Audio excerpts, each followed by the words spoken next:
In today's episode of the Crew Motorfest, we turn up the heat with the Racing Apex Legacy playlist. The cars this week are a bit different, with many of them taking on more extreme modifications to go even faster, as well as courses designed to truly test our mettle, so let's get into it.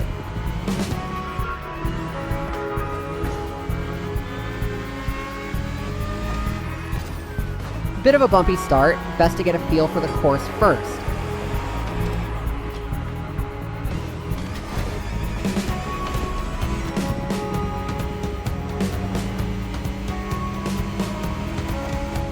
Making our way into the first series of hairpin turns, and I think for this one, we need to talk about the history of racing as a whole.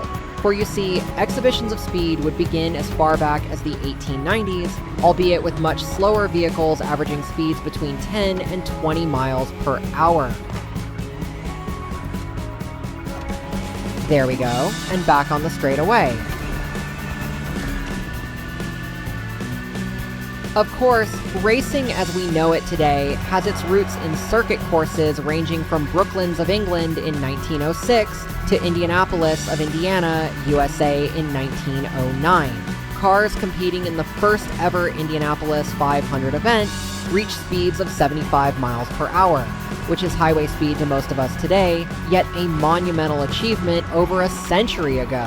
Oh, seems I got carried away a little.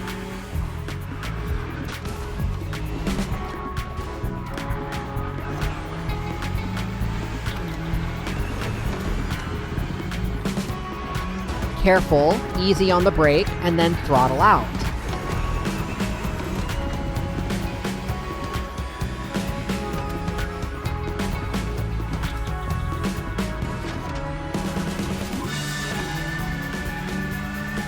As we cross into our second lap, allow us to talk nomenclature. Many racing vehicles, such as this Audi RS3, are merely derived from the modification of an existing consumer road car. The LMS variant, or Le Mans Series variant, is classified as a TCR touring car, essentially a category of four-door sedans with engine displacements of approximately 2 liters. Another thing you may notice in racing discourse are cars with the suffixes of GT2, GT3, GT4, and so forth. Again, these simply identify compliances with particular performance benchmarks as agreed upon by the international racing community.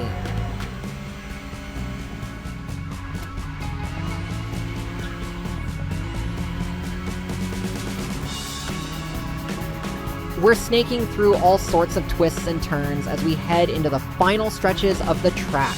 Let's go for the win!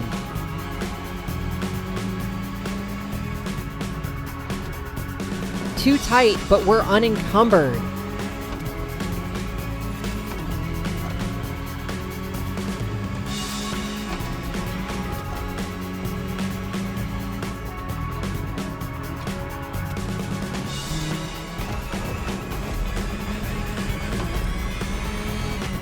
Well, that was certainly one of the longer open road circuits offered up by the Motorfest team, meaning we should be all warmed up for the next event. This sprint course sees us in yet another Audi, but I can't say I recognize this one.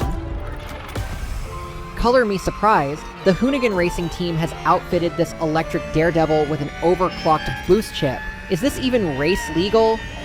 And just like that, we've hit the top speed limiter, but this thing is practically screaming for more.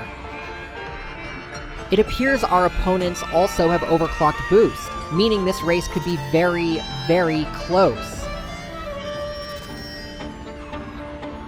Ooh, not good.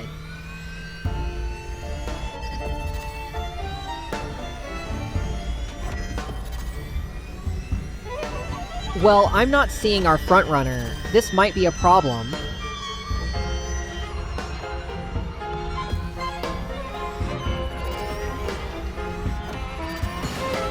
There they are, but we can't seem to close the gap.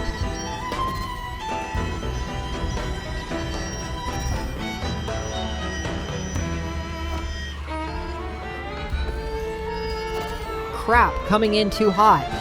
Come on, give me something.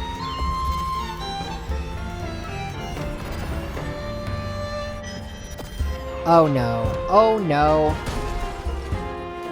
Hold on, what? How in the frick did I manage that? We're losing positions, come on!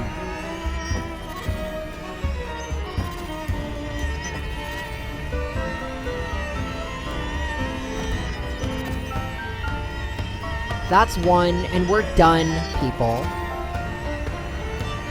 Not gonna lie, I was not expecting the race to be so flighty. We need to take a step back, so let's head back to Hanauma and kick things old school with a Chevrolet Corvette C3.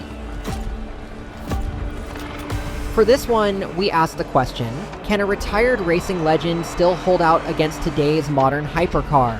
During its time, the C3 was the ideal blend of power meets affordability. Compare that to the literal millions of dollars worth of engineering and development that we're going up against.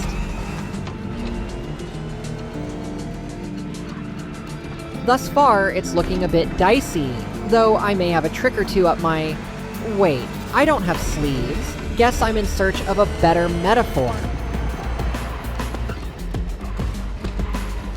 Not a bad slingshot, though can I hold the line? Even I'm not so sure.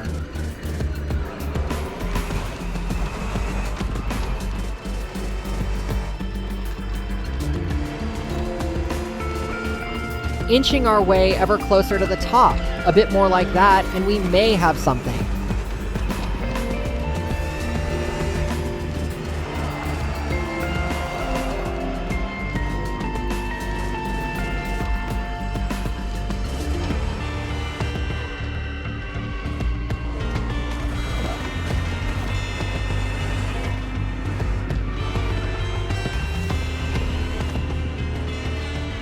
It has become a war of attrition as we head into our final lap.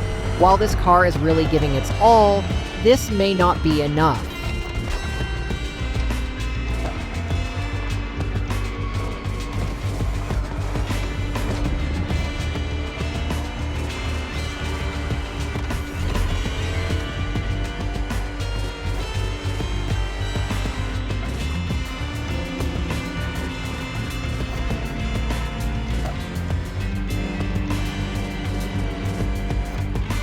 Neck and neck in the final hairpin.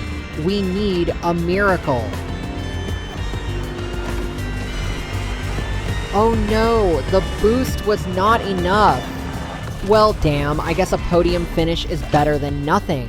Give the old mechanical bones a bit of rest, and we'll head into the next race. One category we have yet to cover this season is that of Grand Prix cars, also known as Formula Racing. These are the kinds of cars you will never see on the road.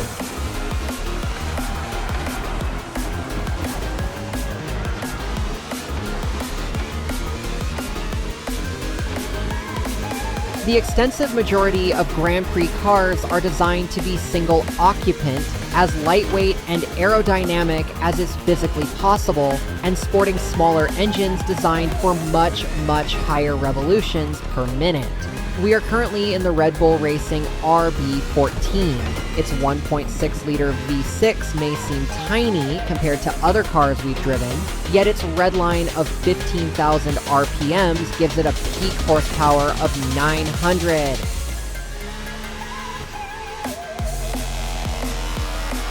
Here we are in the second lap, meandering our way up through the lineup, and tire grip is still in the acceptable range. Let's play it out.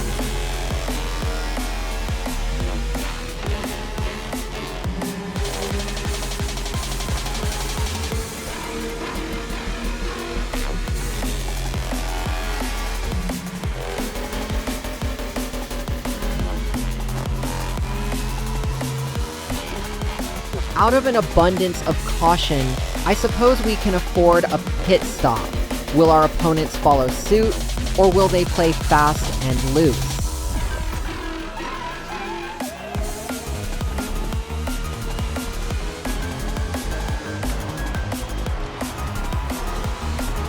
Yeah, I'm not so sure that worked out for them.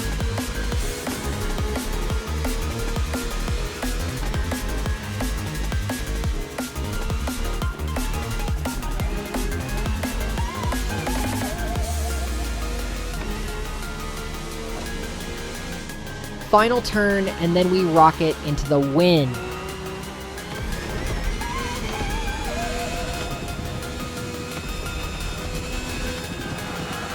Having tasted true speed inside a Formula One car, you may be wondering how the Motorfest staff can top that. Well, for our final race of the week, Hoonigan Racing has provided a custom Mitsubishi Lancer Evolution 6, timed to truly put on a show in the heart of Honolulu.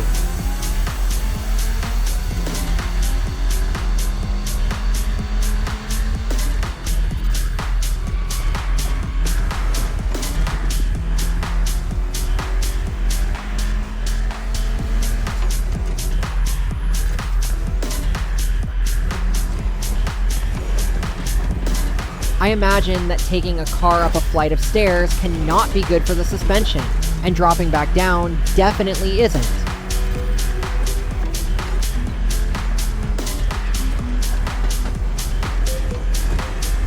And making our way through the Hawaiian state capitol, a beautiful building by the way.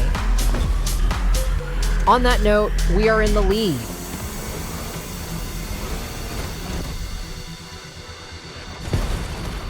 Oh frick, what, again? It happened again.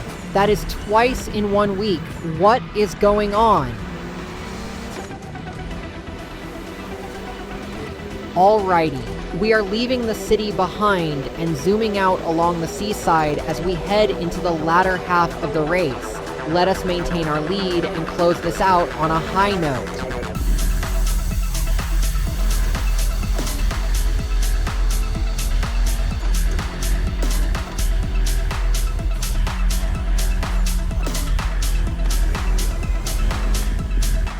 Crossing the motorway roundabout as we return to the Motorfest grounds.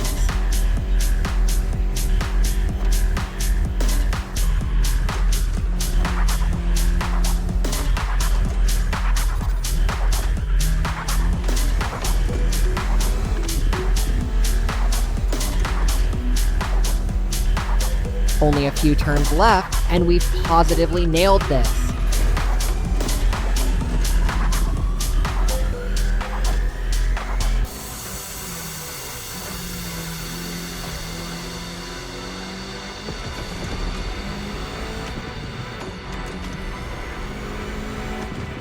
So concludes this week's episode of the Crew Motorfest. Be seeing you in the next one.